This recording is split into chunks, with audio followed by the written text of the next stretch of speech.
ಇದೆಲ್ಲವೂ ಕೂಡ ಗೊತ್ತಿದ್ದೇ ಆಗಿರುವಂತದ್ದು. ಖಂಡಿತ. ಸೊ ಇದೆಲ್ಲವೂ ಪ್ಲಾನ್ಡ್ ಆಗಿ ಮಾಡಿರುವಂತದ್ದು ಅಂತ ನಿಮ್ಗೆ ಅನಿಸ್ತಿದೆಯಮ್ಮ? ಖಂಡಿತವಾಗ್ಲೂ ಇದು ಬಂದ್ಬಿಟ್ಟು ವಿಷ್ಣುವರ್ಧನ್ ಅವ್ರ ಸಮಾಧಿನ ನೆಲಮಟ್ಟ ಮಾಡಿರೋದು. ಇದೆಲ್ಲ ಪ್ರೀ ಪ್ಲ್ಯಾಂಡು. ದೊಡ್ಡವರೆಲ್ಲ ಕೈ ಜೋಡಿಸಿದ್ದಾರೆ. ಇದರಲ್ಲಿ ಕಾರ್ತಿಕ್ದು ತುಂಬ ದೊಡ್ಡ ಕೈವಾಡ ಇದೆ. ಅವರೆಲ್ಲ ಬಂದ್ಬಿಟ್ಟು ದೊಡ್ಡದಾಗಿ ಬಿಸ್ನೆಸ್ ಮಾಡ್ಕೊಳ್ಳೋಕೆ ಇಲ್ಲಿಗಲ್ ಮತ್ತೆ ಪದೇ ಪದೇ ನಾನು ಹೇಳ್ತಾ ಇದ್ದೀನಿ, ಗಣೇಶನ ಹೆಸರಿಂದ ಕಾರ್ತಿಕ್ ಹೆಸರು ಮಾಡಿಸ್ಕೊಂಡಿರೋದೇ ಫ್ರಾಡು, ಫೋರ್ಜರಿ ಸಿಗ್ನೇಚರ್ ಮಾಡ್ಕೊಂಡಿದ್ದಾರೆ. ಅದೆಲ್ಲ ಬಯಲು ಮಾಡ್ತೀವಿ ನಾವು. ಕ್ರಿಮಿನಲ್ ಕೇಸ್ ಹಾಕೋಕ್ಕೂ ಹೊರಟಿದ್ದೀವಿ ನಮ್ಮ ಹಿರಿಯ ವಕೀಲರು. ಅಮ್ಮ, ಈಗ ಅಭಿಮಾನಿಗಳು ಕೇಳ್ತಾ ಇದ್ದಾರೆ 10 ಗುಂಟೆ ಜಾಗನಾದ್ರು ನಮಗೆ ಬಿಟ್ಟು ಕೊಡ್ಬೇಕಿತ್ತು, ಅಂದರೆ ಅವರ ಅಸ್ಥಿನಾದರೂ ಕೊಡಿ, ನಾವು ಅಸ್ಥಿ ಆದರೂ ಕೊಟ್ಟರೆ ಬೇರೆ ಕಡೆ ಸಮಾಧಿ ಮಾಡ್ಕೋತೀವಿ, ಒಂದು ಸ್ಮಾರಕ ಮಾಡ್ತೀವಿ ಅನ್ನುವಂಥದ್ದನ್ನ. ಈಗ ಇದಕ್ಕೆ ಕುಟುಂಬ ಹೆಂಗೆ ಸ್ಪಂದಿಸ್ತಿದೆ, ನೀವೇನು ಸ್ಪಂದಿಸ್ತೀರಿ, ಹೇಗೆ ಅಂತ? ನನಗೆ ನೋಡಿ ಇದ್ರ ಬಗ್ಗೆ ಎಲ್ಲ ಮಾಹಿತಿ ಜಾಸ್ತಿ ಇಲ್ಲ. ನನ್ನ ಗಮನಕ್ಕೆ ಏನು ಬಂದಿರೋದು ಅಂದರೆ ನಿನ್ನೆ ಅಸ್ಥಿ ಪಂಜರನೆಲ್ಲ ಅವ್ರು ಆಲ್ರೆಡಿ ವಿಷ್ಣುವರ್ಧನ್ ಸಮಾಧಿ ಮೈಸೂರಿನಲ್ಲಿ ಶಿಫ್ಟ್ ಆಗಿದೆ, ತೊಗೊಂಡೋಗಿದ್ದಾರೆ.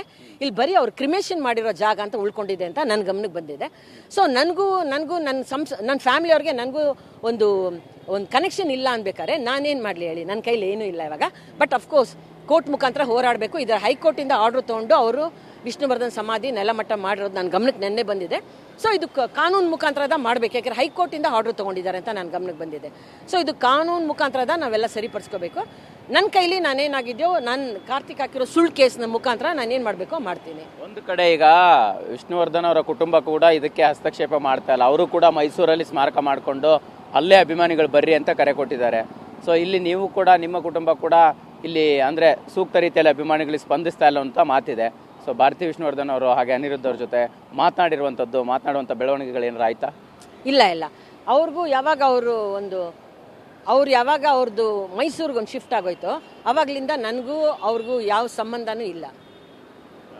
ನನಗೂ ಯಾರ ಕಡೆನೂ ನಾನು ಸಂಬಂಧ ಇಟ್ಕೊಂಡಿಲ್ಲ, ಯಾರ ಕಡೆನೂ ಮಾತುಕತೆನೂ ಇಟ್ಕೊಂಡಿಲ್ಲ. ನಾನು ಯಾರು ನನ್ನ ಹತ್ರ ಬಂದು ವಿಚಾರಣೆನೂ ಮಾಡಿಲ್ಲ, ಕೇಳೂ ಇಲ್ಲ, ಫೋನು ಮಾಡಿಲ್ಲ.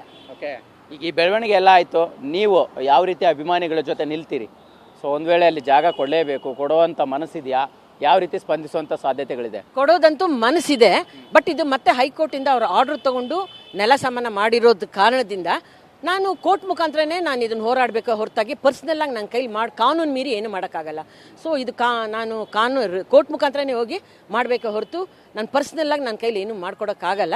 ಬಟ್ ಪ್ರಯತ್ನ ಖಂಡಿತವಾಗ್ಲೂ ಮಾಡ್ತೀನಿ, ಮನಸ್ಸಂತೂ ಇದೆ ನನಗಷ್ಟೇ. ನಿಮಗೆ ಅಲ್ಲಿ ಎಷ್ಟು ಹಕ್ಕಿದೆ ಅಂದರೆ ಈ ಸಂದರ್ಭದಲ್ಲಿ ಅಲ್ಲಿ ಅಂದರೆ ಹಕ್ಕನ್ನು ಕೇಳುವಂಥದ್ದು ಎಷ್ಟು ಸಾಧ್ಯತೆಗಳಿದೆ ಅಂತ? ಹಕ್ಕು ಪೂರ್ತಿ ಇದೆ. ಇದರಲ್ಲಿ 4 ಜನಕ್ಕೆ ಹಕ್ಕಿದೆ.